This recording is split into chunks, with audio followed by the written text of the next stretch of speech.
نحمده ونصلي على رسوله الكريم.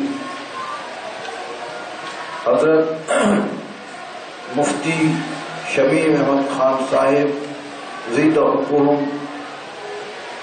مولانا جمشید احمد صاحب زید علمہ، مولانا شفیق احمد صاحب، مولانا نذیر احمد شانیو اور دیگر طلبہ کرام اور ساتھیوں، آپ حضرات کی خدمت میں امام بخاری کی سوانح میں بیان کر چکا ہوں اور پھر صحیح البخاری کا تعارف پیش کرنا میں نے شروع کیا. آپ کو معلوم ہے کہ آسمان کے نیچے اور زمین کے اوپر دینی کتابوں میں جتنی شہرت اور مقبولیت اللہ تعالیٰ نے امام بخاری کی صحیح کو عطا فرمائی ہے، اتنی شہرت اور مقبولیت اور کسی کو عطا نہیں فرمائی. امام بخاری نے 16 سال کے عرصے میں صحیح البخاری کو مکمل کیا. امام بخاری نے انتہائی ادب اور احترام کے ساتھ صحیح البخاری کو لکھنا شروع کیا.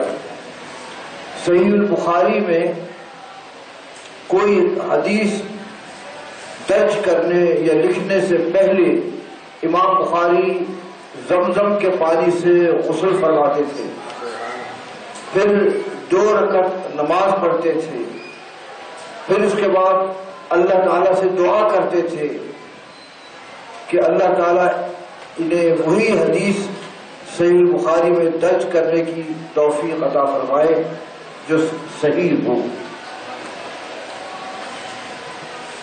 ایک مرتبہ امام بخاری نے اس کا مسودہ لکھا، دوسری مرتبہ مبیضہ لکھا۔ مسودہ آپ جانتے ہیں جو پہلی مرتبہ آدمی کوئی مضمون لکھتا ہے تو اس میں کچھ کاٹا پیٹی بھی ہوتی ہے، کوئی لفظ بڑھاتا ہے، کوئی لفظ کم کرتا ہے، تو اس کو مسودہ اس لیے کہتے ہیں کہ وہ گویا سیاہ ہو جاتا ہے۔ پھر دوسری مرتبہ اس کی تمییز کی، مبیضہ، جس کو ہم آج کل کی زبان میں کہتے ہیں فیئر کرنا، صاف کر کے لکھنا۔ اور پھر تیسری مرتبہ امام بخاری نے جس حدیث کے بارے میں تردد ہوتا تو نبی اکرم صلی اللہ علیہ وسلم سے رابطہ کرتے، اور جب نبی صلی اللہ علیہ وسلم اس حدیث کی تصویر فرما دیتے تو اس کو درج کرتے۔ تو یوں 16 سال کا عرصہ لگا امام بخاری کو اس کتاب کے مکمل کرنے میں، اور اتنے ادب اور احترام کے ساتھ امام بخاری نے اس کتاب کو لکھا تو اللہ تعالیٰ نے اس کو اتنی شہرت اور اتنی مقبولیت عطا فرمائی کہ آج سب کہتے ہیں کہ روئے زمین پر اس سے بڑھ کر کوئی کتاب نہیں ہے، اور قرآن مجید کے بعد صحیح ترین کتاب روئے زمین پر وہ امام بخاری کی صحیح ہے۔ بعض مغاربہ نے، یعنی مغربی ملکوں نے، ایک تو یہ مغربی ملک ہے نا جیسے یورپ کے ممالک ہیں، ایک مغربی ملک ہے اسلامی ممالک ہیں، ان میں مراکش ہے اور الجزائر ہے، اندلس ہے۔ تو یہ مراکش اور اندلس اور الجزائر، چلے بیٹھ جائیں لیکن آئندہ ایسا نہ کریں، میں بیٹھنے نہیں دوں گا میں۔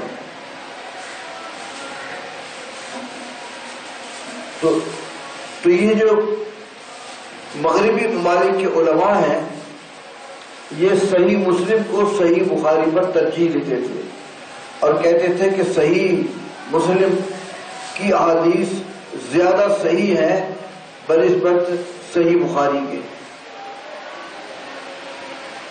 لیکن جمہور علماء مسلمین نے ان کے اس دعوے کو رد کر دیا اور دلائل سے ثابت کیا کہ صحیح مسلم کی احادیث پر جتنی تنقید کی گئی ہے کہ اس میں فلاں راوی رافضی ہے، فلاں راوی خارجی ہے، فلاں راوی ناسبی ہے، یہ بتایا ہوا نا میں نے آپ کو، رافضی، خارجی، ناسبی، شیعہ، یہ سب تھے اس زمانے میں۔ صحیح بخاری کی احادیث کے راویوں میں بھی ایسے ہیں، صحیح مسلم کی احادیث کے راویوں میں بھی ایسے ہیں، لیکن صحیح بخاری کی احادیث کے راویوں میں ایسے راویوں کی تعداد بہت کم ہے اور صحیح مسلم کی احادیث میں ایسے راویوں کی تعداد بہت زیادہ ہے۔ پھر امام مسلم نے یہ شرط رکھی ہے کہ وہ کسی حدیث کو اپنی کتاب میں اس وقت درج کریں گے جبکہ یہ ثابت ہو کہ راوی اور مروی انہوں کا زمانہ ایک ہو۔ مثلا میں قبلہ قاضی شاہ صاحب سے کوئی بات روایت کرتا ہوں کہ انہوں نے اس طرح کہا تھا مثلا، تو امام مسلم کے نزدیک تو اتنا کافی ہے کہ میں راوی ہوں، قبلہ کاظمی شاہ صاحب مروی انہو ہیں، یا میں مفتی محمد حسین نعیمی کی کوئی بات نقل کر رہا ہوں، تو امام مسلم کے نزدیک تو اتنا کافی ہے کہ دونوں ایک زمانے میں ہوں۔ تو چونکہ میں قبلہ کاظمی شاہ صاحب رحمہ اللہ کے زمانے میں تھا، مفتی محمد حسین نعیمی کے زمانے میں بھی تھا، تو اگر میں کوئی بات قبلہ کاظمی شاہ صاحب سے نقل کروں یا مفتی محمد حسین نعیمی سے نقل کروں یا میرے استاد گرامی مولانا حافظ عطا محمد قدس اللہ سرہ العزیز ان کی میں کوئی بات نقل کروں کہ انہوں نے اس طرح فرمایا، تو امام مسلم کے نزدیک تو اتنا کافی ہوگا کہ یہ دونوں، میں اور استاد عطا محمد، ایک زمانے میں جمع تھے یا نہیں تھے۔ اگر یہ ثابت ہو جائے، یہ کس طرح ثابت ہوگا؟ تاریخ پیدائش سے، دونوں کی تاریخ پیدائش دیکھ کر، تاریخ وفات کو دیکھ کر۔ اب میری جیسے پیدائش ہے 1937 عیسوی، میں اس سن میں پیدا ہوا۔ اچھا، اب یہ دیکھا جائے کہ قبلہ کاظمی شاہ صاحب رحمہ اللہ وہ کب فوت ہوئے تھے؟ تو وہ فوت ہوئے تھے 1986 کے اندر۔ تو اب ظاہر ہے 1986 میں میں بھی تھا، وہ بھی تھے، یا میں مفتی محسن نعیمی کی کوئی بات نقل کروں تو دیکھیں کہ بھئی ان کا انتقال کب ہوا تھا؟ تو ان کا انتقال ہوا تھا تقریباً سن 2000 کے قریب۔ تو اب 2000 کے اندر بھی میں اور وہ جمع تھے، سمجھ آئی بات؟ جو استاد عطا محمد بنجالوی غالباً 1981 یا 82 میں ان کا انتقال ہوا ہے، تو اس زمانے میں بھی۔ تو اب یہ امام مسلم کے نزدیک تو اتنا کافی ہے کہ میں جو روایت کرنے والا ہوں اور مروی انہو جو قبلہ کاظمی شاہ صاحب ہیں یا مفتی محمد حسین نعیمی ہیں یا استاد عطا محمد بنجالوی ہیں، تو یہ ایک زمانے میں تھے، لہذا اب جو یہ بات کہہ رہا ہے ان کی طرف منسوخ کر کے یہ صحیح ہے۔ امام مسلم کے نزدیک تو یہ کافی ہے، لیکن امام بخاری یہ کہتے ہیں کہ صرف راوی اور مروی انہو کا ایک زمانے میں ہونا اتصال کے لیے کافی نہیں ہے، بلکہ یہ بھی ثابت ہونا چاہیے کہ راوی اور مروی انہو کی آپس میں ملاقات بھی ہوئی ہے یا نہیں۔ اب کئی لوگ ایسے ہوں گے جو قبلہ کاظمی شاہ صاحب کے زمانے میں ہوں گے یا مفتی محسن نعیمی کے زمانے میں ہوں گے یا استاد عطا محمد بنجالوی کے زمانے میں ہوں گے، لیکن ان کی باہم ملاقات نہیں ہوئی ہے، تو پھر اگر وہ نقل کریں گے ان سے کوئی بات تو وہ کیسے صحیح ہو؟ اس لیے وہ کہتے ہیں کہ ضروری صرف زمانہ ایک ہونا کافی نہیں ہے، فقط معاصرت کافی نہیں ہے، بلکہ یہ بھی ضروری ہے کہ راوی اور مروی انہو کی ملاقات بھی ہوئی ہو۔ اب ایسی شہادتیں ہوں کہ بھئی میں قبلہ کاظمی شاہ صاحب سے ملا ہوں، ملاقات ہوئی ہے، ان کی مجلس میں بیٹھا ہوں، یا مفتی محمد حسین نعیمی کی مجلس میں بیٹھا ہوں، ان کی باتیں سنی ہیں، یا استاد عطا محمد بنجالوی کے پاس میں نے پڑھا ہے، بنجال میں 3 سال رہا ہوں۔ تو جب اس شہادت میں یہ بات ثابت ہو جائے گی تو پھر اب یہ ہو گیا کہ بھئی زمانہ بھی ایک ہے اور ملاقات بھی ایک ہے، تو اب وہ کہیں گے کہ اب یہ بات صحیح ہے۔ تو اب یہ آپ دیکھیں کہ کس کی شرط جو ہے صحت کی زیادہ قریب ہے، امام مسلم کی، امام بخاری کی؟ امام بخاری، کیونکہ امام بخاری کہتے ہیں فقط زمانے کا ایک ہونا کافی نہیں ہے، بلکہ یہ بھی تو ثابت ہونا کہ ان کی باہم ملاقات بھی ہوئی ہے۔ اب میں مثلا مفتی پاکستان مفتی منیب الرحمان صاحب مدد اللہ العالی اس کی کوئی بات نقل کروں تو اب یہ بھی زمانہ بھی ایک ہے اور یہ ثابت بھی ہے کہ بھئی میں ان کے دارالعلوم میں پڑھاتا رہا ہوں تو ظاہر ملاقات بھی ہوئی ہے۔ تب یہ بات صحیح ہوگی کہ میں جو ان سے کوئی بات نقل کر رہا ہوں وہ صحیح ہے۔ تو اس طرح امام بخاری کی روایت کردہ احادیث زیادہ لائق اعتماد ہیں بنسبت امام مسلم کے، ہے دونوں حجت، لیکن امام بخاری کی چونکہ شرائط زیادہ قوی ہیں۔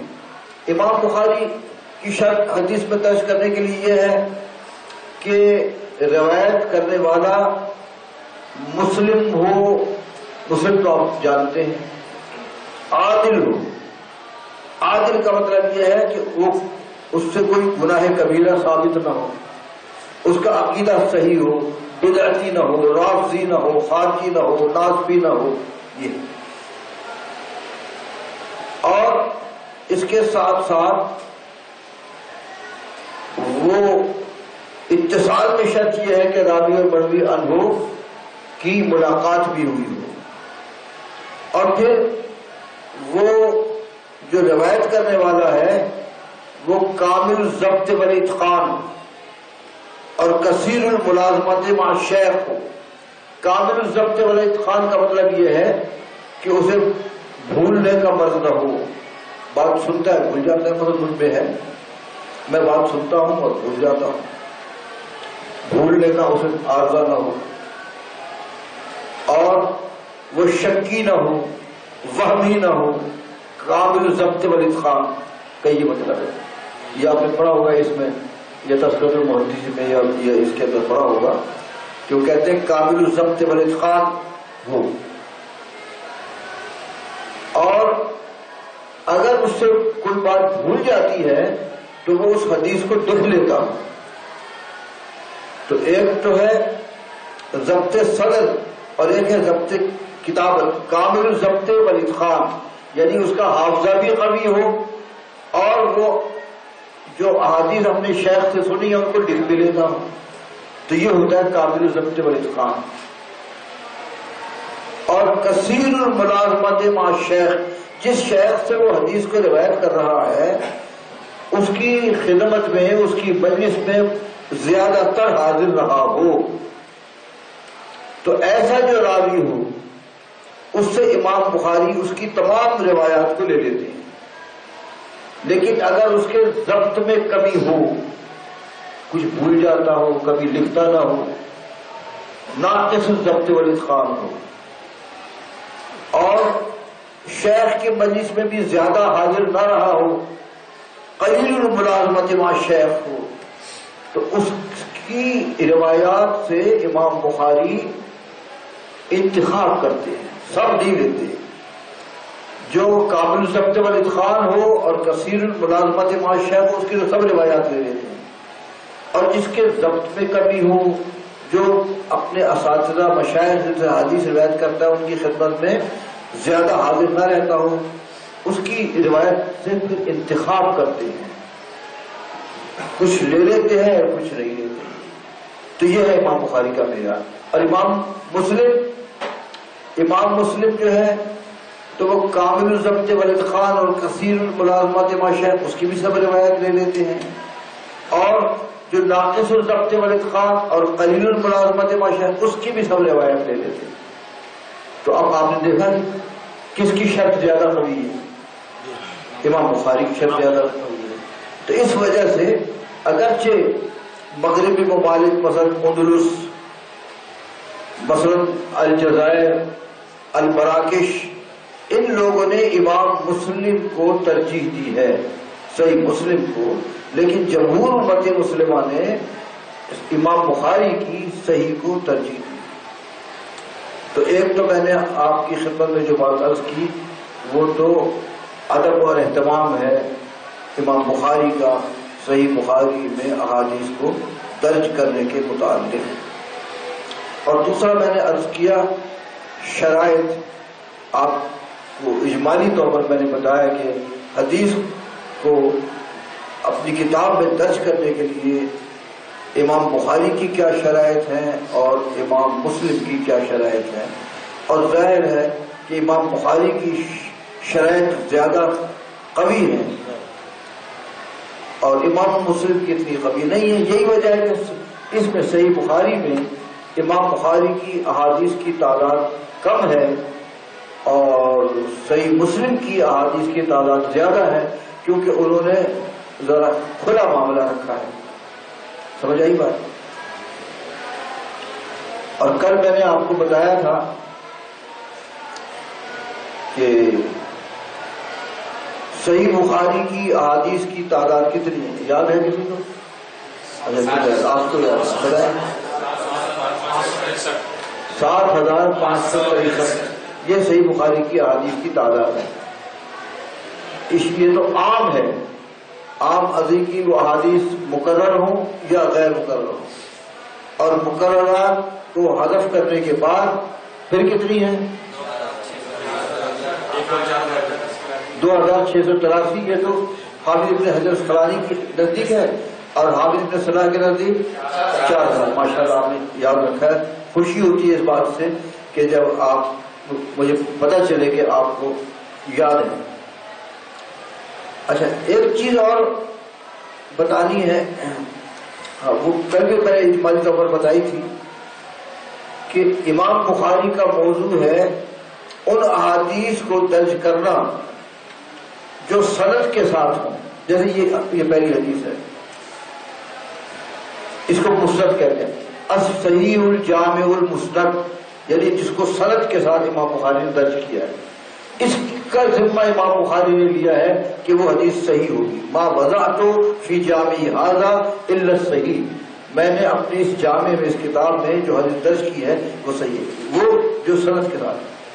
اور جو باب میں متبع احادیث لاتے ہیں امام بخاری، تعلیقات،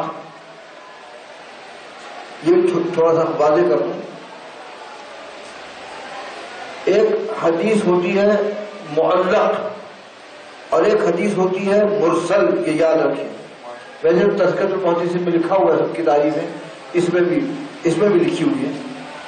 تو حدیث معلق وہ ہوتی ہے جس کی سند کے شروع سے راویوں کو حذف کر دیا جائے، وہ حدیث معلق ہوتی ہے. اس کو ایسی حدیث کو تعلیقات بھی کہتے ہیں. حدیث مرسل وہ ہوتی ہے کہ سند کے آخر سے راوی کو حذف کر دیا جائے. اب میں دونوں کی مثالیں عرض کرتا ہوں آپ کے لیے.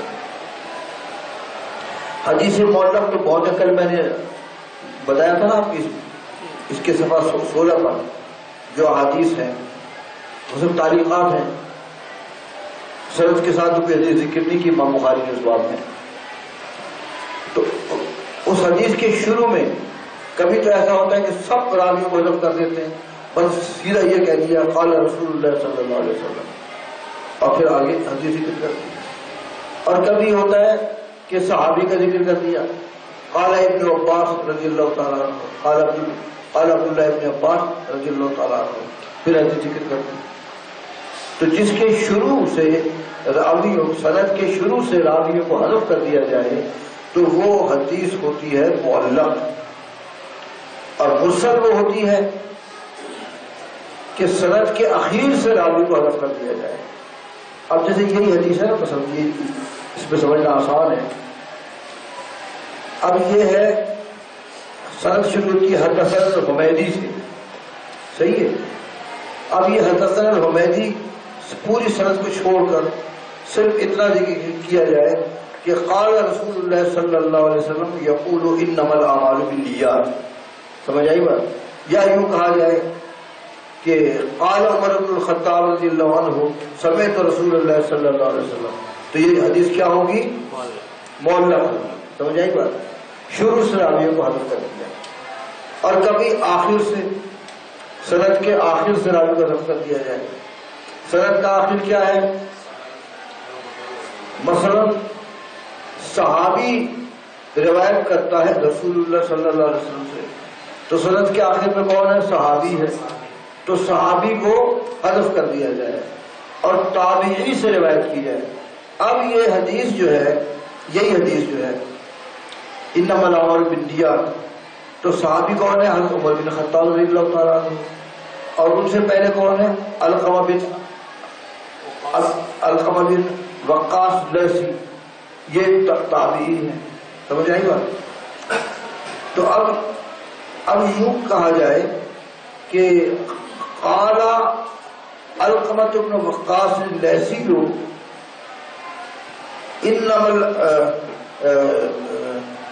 قال رسول اللہ صلی اللہ علیہ وسلم قال علقمۃ بن وقاص اللیثی قال رسول اللہ صلی اللہ علیہ وسلم انما الاعمال بالنیات. تو کس کو درمیان میں حذف کر دیا؟ ہاں کس صحابی کو؟ حضرت عمر کو. سمجھ آئی بات؟ اب تابعی یعنی علقمہ بن ابی وقاص لیثی یہ کہہ رہے ہیں کہ رسول اللہ صلی اللہ علیہ وسلم نے فرمایا انما الاعمال بالنیات. تو ظاہر تابعی جو ہے علقمہ بن ابی وقاص لیثی انہوں نے تو نہیں سنا. تابعی تو بعد کے لوگ ہوتے ہیں نا، تو انہوں نے تو نہیں سنا. تو انہوں نے راوی کو چھوڑ دیا. کس کو چھوڑ دیا؟ ہاں حضرت عمر بن خطاب رضی اللہ عنہ کو چھوڑ دیا. تو یہ حدیث ہوتی ہے مرسل. سمجھ آئی بات؟ تو میں نے کل بھی بتایا تھا آپ کو کہ جو امام بخاری کی تعلیقات ہیں ان میں تو سب قسم کی احادیث ہیں. صحیح بھی ہیں، حسن بھی ہیں، ضعیف بھی ہیں، غیر درجے کی ضعیف بھی ہیں. یہ کل میں نے تفصیل سے بتا دیا تھا آپ کو. حدیث مرسل جو ہے تو اس کے بارے میں ہمارا اور امام مالک کا یعنی احناف کا اور امام مالک کا مذہب یہ ہے کہ حدیث مرسل مطلقاً مقبول ہوتی ہے. ہمیں کچھ اور دیکھنے، غور کرنے، پرکھنے کی ضرورت نہیں ہے. جب کسی تابعی نے کہہ دیا کہ قال رسول اللہ صلی اللہ علیہ وسلم تو حدیث مطلقاً مقبول ہوگی. احناف کا اور امام مالکیہ کا یہ مذہب ہے. امام شافعی اور امام احمد بن حنبل یہ کہتے ہیں کہ جب تابعی یہ کہے گا کہ رسول اللہ صلی اللہ علیہ وسلم نے فرمایا تو تابعی نے تو سنا نہیں ہے، سنا تو صحابی نے، اس نے صحابی کو چھوڑ دیا ہے. تو اب ہم دیگر قرائن سے دیکھیں گے. اگر دیگر قرائن سے اس کی حدیث کی تائید ہوتی ہے تو وہ مقبول ہوگی ورنہ مردود ہوگی. یہ امام شافعی اور امام احمد بن حنبل کا مسلک ہے. ہم یہ کہتے ہیں کہ تابعی نے جو صحابی کو چھوڑا ہے تو اس اعتماد پر چھوڑا ہے کہ اس صحابی سے یہ حدیث بہت مشہور ہے، اس کے ذکر کرنے کی ضرورت نہیں ہے. وجائی بات. اس لیے ہمارا احناف کا اور مالکیہ کا مذہب یہ ہے کہ حدیث مرسل مطلقاً مقبول ہوتی ہے. اور اس کے برخلاف شوافی اور حنابلہ جو ہیں وہ کہتے ہیں کہ اس حدیث کی دیگر اسانید دیکھی جائے گی. اگر ان اسانید سے اس حدیث کی تائید ہو جاتی ہے تو وہ مقبول ہوگی ورنہ نہیں. اچھا، ایک بات اور تھوڑی سی بتا دینا چاہتا ہوں آپ کو.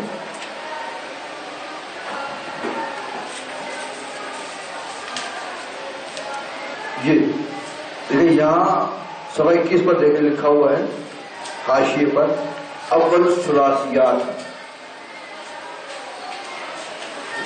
صفحہ 21 پر ہے، دیکھ لیا؟ تو وہی مجید. اچھا دوسرا ہوگا.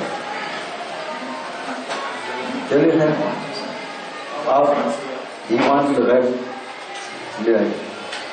یا لکھا ہوا ہے بس ثلاثیات. اب ثلاثی سمجھے اس کی صحیح کہتے ہیں. ثلاثی اس حدیث کو کہتے ہیں کہ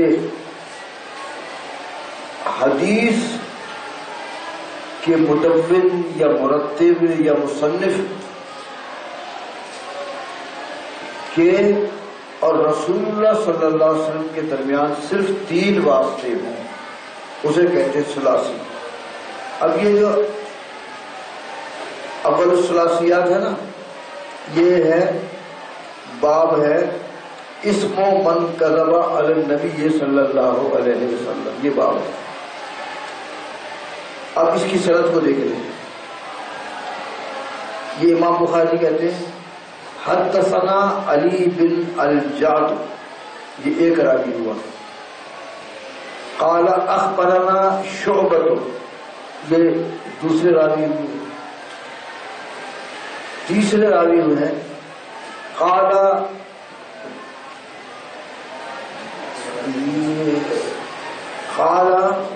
اخبرنی منصور، یہ 3 راوی ہو گئے، یہ تو زیادہ ہو گئے نا. تو پھر یہ اول الثلاثیات کس پر لکھا ہوا ہے؟ میں بتاتا ہوں آپ کو.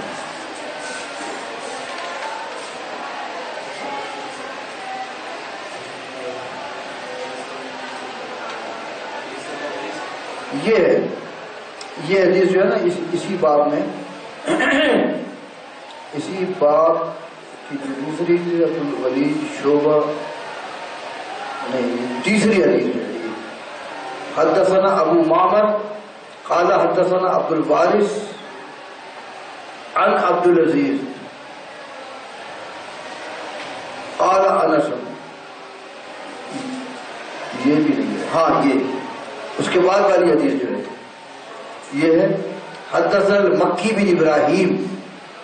دیکھ لی آپ کی کتاب تو ہے نہیں، جن کی کتاب انہوں نے دیکھ لیا ہوگا. یہ جو حدیث ہے حدثنا المکی بن ابراہیم، یہ ایک راوی ہوا. پھر دوسرا راوی ہے قال حدثنا یزید بن ابی عبید، یہ 2 راوی ہوئے.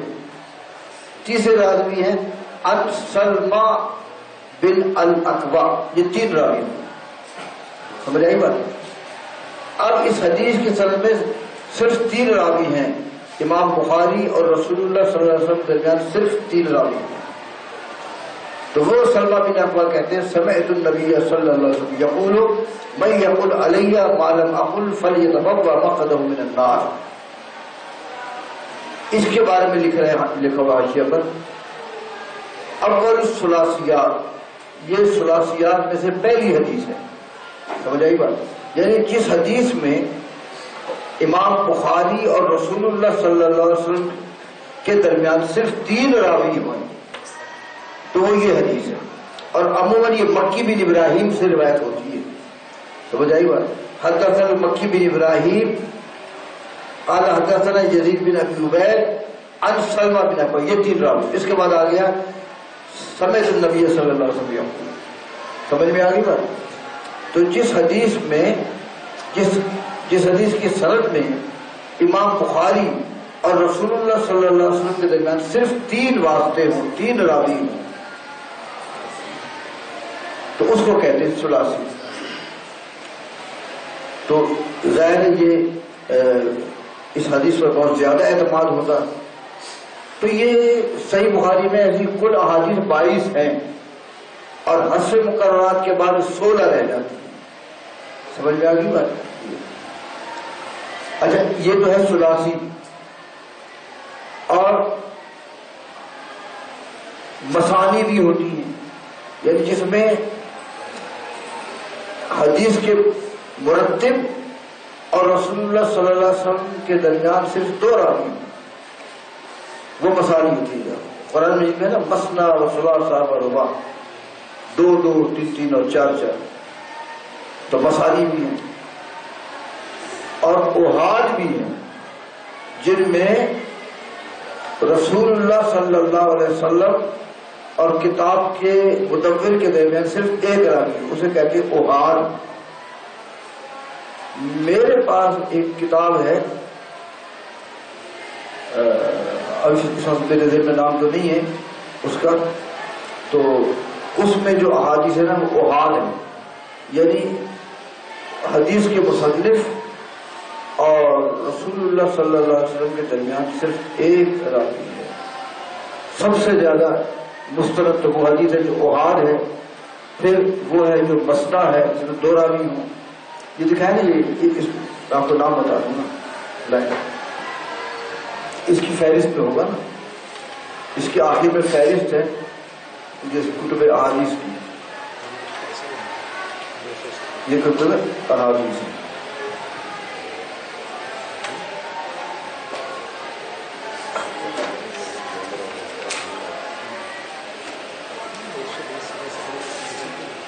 یہ امام ابن ابی عاصم سن وفات ہے 287 ہجری. ان کی کتاب کا نام ہے الاحاد والمسانی. سمجھ آئی بات؟ یہ بات میرے پاس موجود ہے، میں نے شامل کی ہے یہ الاحاد والمسانی، یعنی ایسی بھی احادیث ہیں اس میں جس میں اس کے مرتب جو ہیں وہ امام ابن ابی عاصم ہیں، یعنی امام ابن ابی عاصم اور رسول اللہ صلی اللہ علیہ وسلم کے درمیان صرف ایک راوی ہے، وہ احاد ہے۔ اور اس میں ایسے بھی احادیث ہیں جس میں امام ابن ابی عاصم اور رسول اللہ صلی اللہ علیہ وسلم کے درمیان صرف 2 راوی ہیں، وہ مسانی ہیں۔ سمجھ آئی بات؟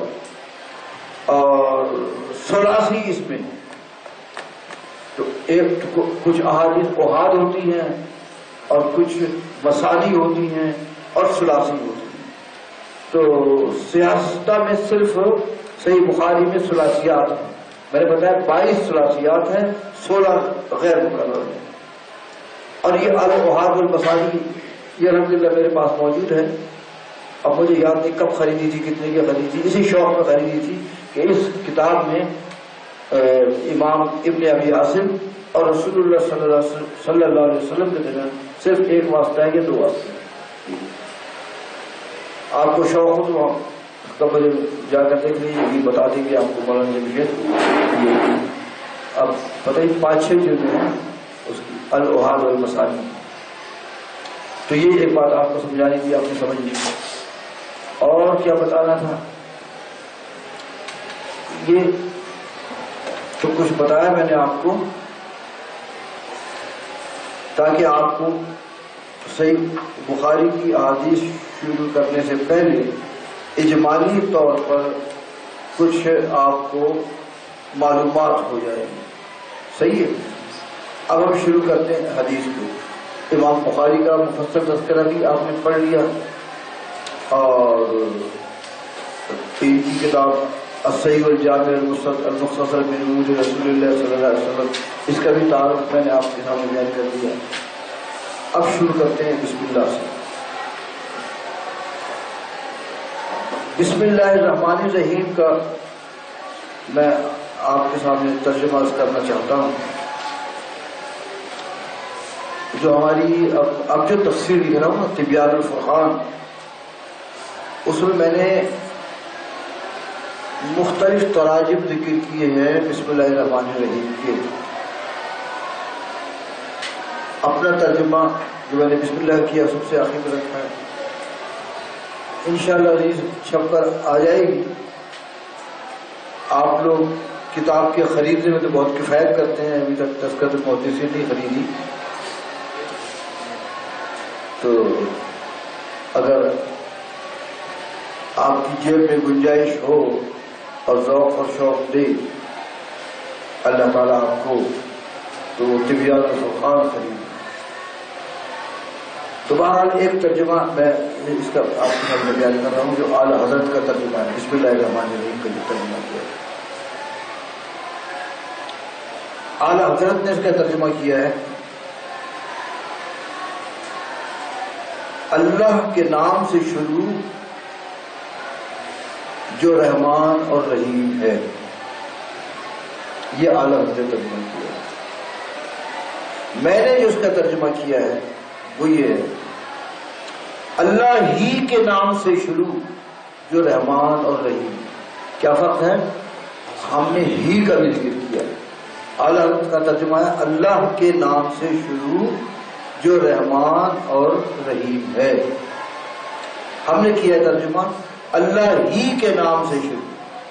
اب یہ ہی میں حصر ہو گیا نا، یعنی اور کسی کے نام سے شروع نہیں ہے، اللہ ہی کے نام سے شروع ہے۔ اب یہ حصر کہاں سے آیا؟ یہ جو ہم نے حصر کا ترجمہ کیا ہے نا اللہ ہی کے نام سے، تو حصر تو سمجھتے ہیں نا، تو یہ حصر کہاں سے نکالا؟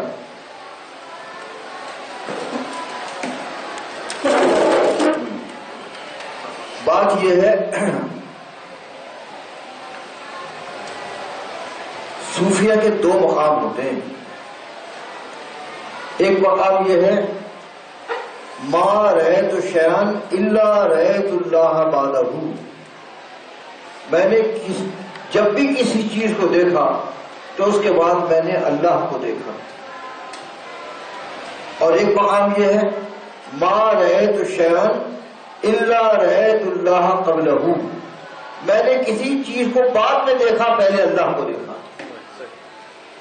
یہ دو مقام ہوتے ہیں، ایک ما رأیت شیئا الا رأیت اللہ بعدہ، اور ایک ما رأیت شیئا الا رأیت اللہ قبلہ.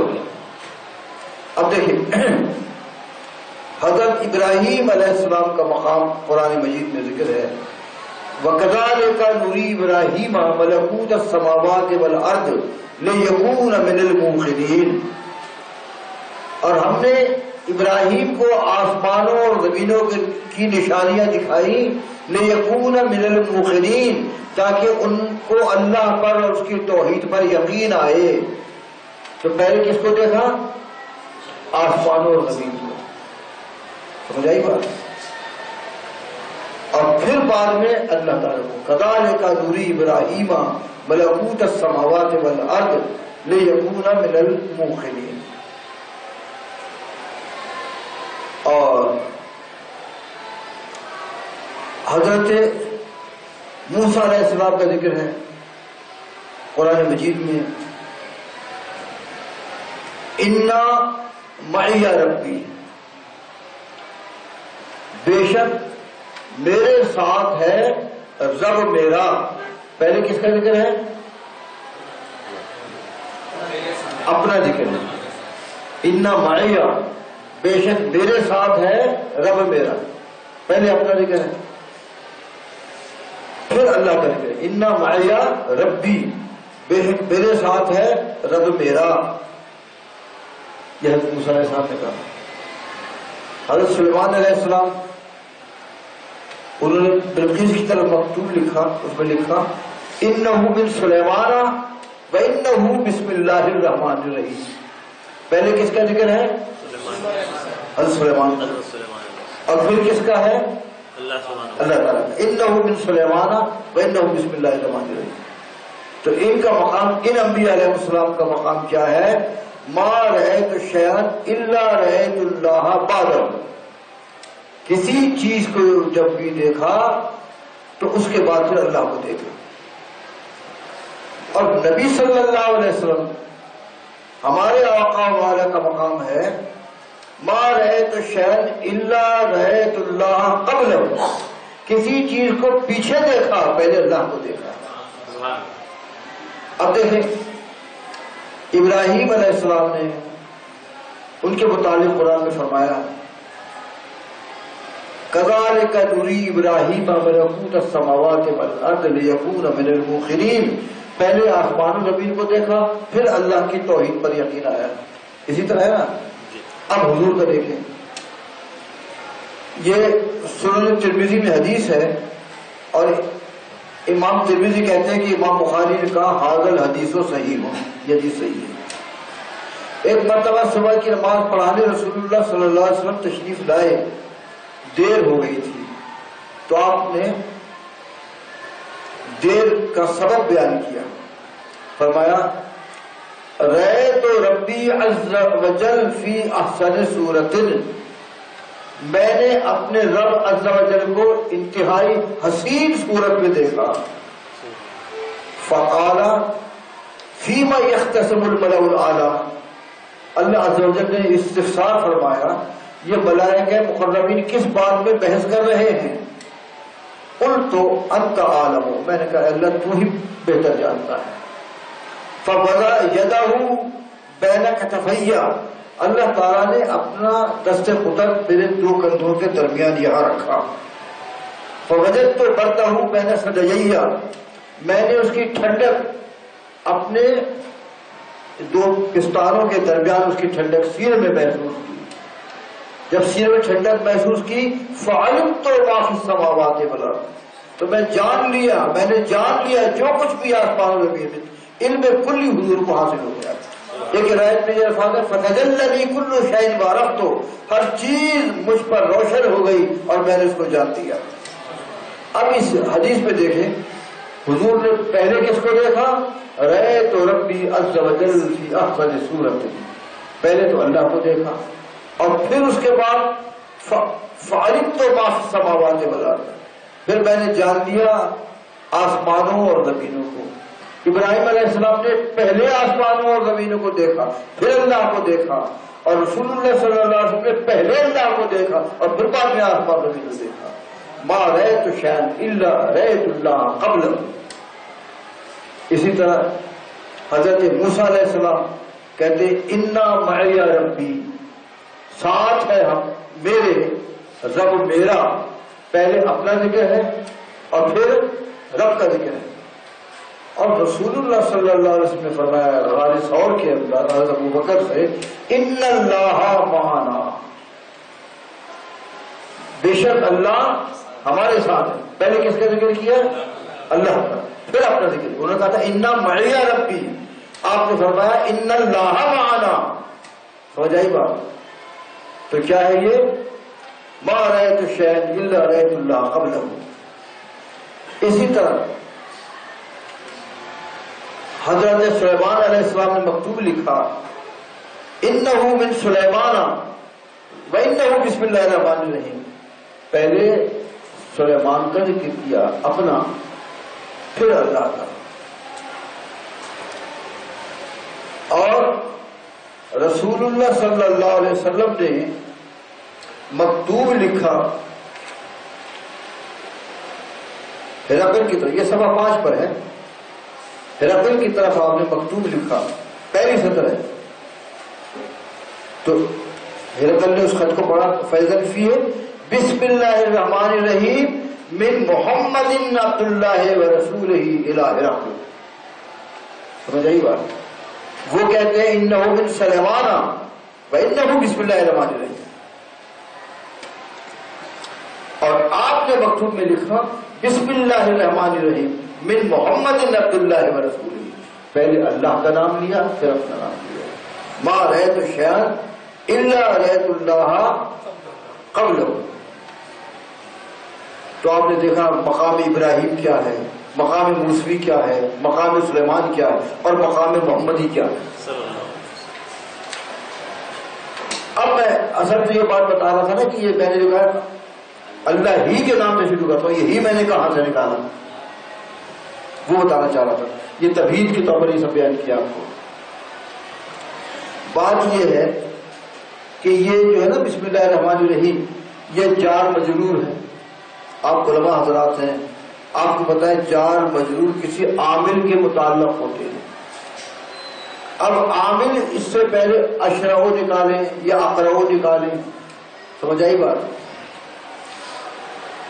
یا تو پہلے نکالیں گے اس سے پہلے یعنی اقرع بسم اللہ الرحمن الرحیم، میں پڑھتا ہوں اللہ رحمان رحیم کے نام سے، سمجھ آئی بات؟ اور یا بعد میں نکالیں گے بسم اللہ الرحمن الرحیم اقرع، میں اللہ رحمان رحیم کے نام سے پڑھتا ہوں یا شروع کرتا ہوں، سمجھ آئی بات؟ تو حق یہ ہے کہ عامل مقدم ہو اور معمول مؤخر ہو، یہی ہے نا قاعدہ، پہلے عامل کا ذکر ہوتا ہے پھر معمول کا ذکر ہوتا ہے۔ اور اگر پہلے معمول کا ذکر کرتے ہیں اور عامل بعد میں نکالیں، یعنی بسم اللہ الرحمن الرحیم اقرع کہیں، تو آپ نے پڑھا ہوا ہے یہ مختصر معنی میں، تلخیص میں، متول میں، کہ تقدیم ما حقہ تاخیر مفید حصر ہوتی ہے۔ سمجھ میں آ گئی بات؟ جس کا حق مقدم ہونا ہو اس کو مؤخر کر دیا جائے، پھر حصر کا فائدہ ہوتا ہے۔ تو جب ہم بسم اللہ الرحمن الرحیم اقرع کہیں گے تو حصر ہو جائے گا، اور جب اقرع بسم اللہ الرحمن الرحیم کہیں گے تو حصر نہیں ہوگا۔ تو اعلیٰ حضرت نے جو ترجمہ کیا ہے وہ ہے اقرع یا اشرع کو پہلے مقدر مانا، میں پڑھتا ہوں یا شروع کرتا ہوں اللہ کے نام سے، اس میں حصر نہیں ہے۔ اور ہم نے جو ترجمہ کیا ہے بسم اللہ الرحمن الرحیم اقرع یا بسم اللہ الرحمن الرحیم اشرع، تو اب عامل کو ہم نے مؤخر مانا تو پھر حصر ہو گیا، سمجھ آئی بات؟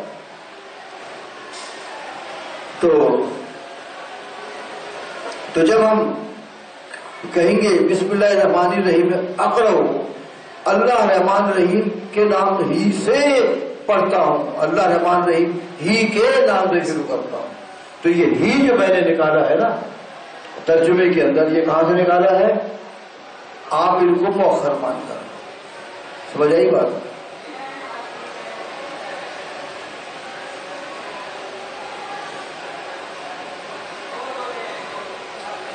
تو حسن بھی 3 قسم کا ہوتا ہے، پڑھا آپ نے مختصر معنی میں متول وغیرہ میں. ایک ہوتا ہے قصر افراد، ایک ہوتا ہے قصر قلب، اور ایک ہوتا ہے قصر حقیقی. قصر افراد یہ ہوتا ہے کہ مخاطب کا یہ گمان ہو کہ اس کام کے کرنے میں کئی لوگ شریک ہیں. مگر یہاں کوئی طالب، مجھے تو ایسا نظر تو کوئی نہیں آ رہا، فرق کر لیتے شفیق الرحمان کو. اب یہاں پر کوئی تحفہ لا کے رکھ دیا کہ بھئی آپ کو جو گورنمنٹ پاکستان نے کیا دیا ہے تمغہ امتیاز، تو اس کی خوشی میں آپ کے لیے یہ تحفہ لایا. اب یہاں پر وہ تحفہ رکھا ہوا ہے. اب میں کلاس پہ آیا تو میں نے دیکھا بھائی یہاں تحفہ رکھا ہوا. اب مجھے تردد ہے کہ کون لایا ہے؟ آپ نے اتنے ڈھیر لوگ طلبا بیٹھے ہوئے. شفیق الرحمان نے کہا یہ میں ہی لایا. سمجھ آئی بات؟ یعنی اور کوئی نہیں لایا، اور کوئی لانے میں شریک نہیں ہے، صرف میں لایا. تو اس کو کیا کہیں گے؟ قصر افراد. سمجھ آئی بات؟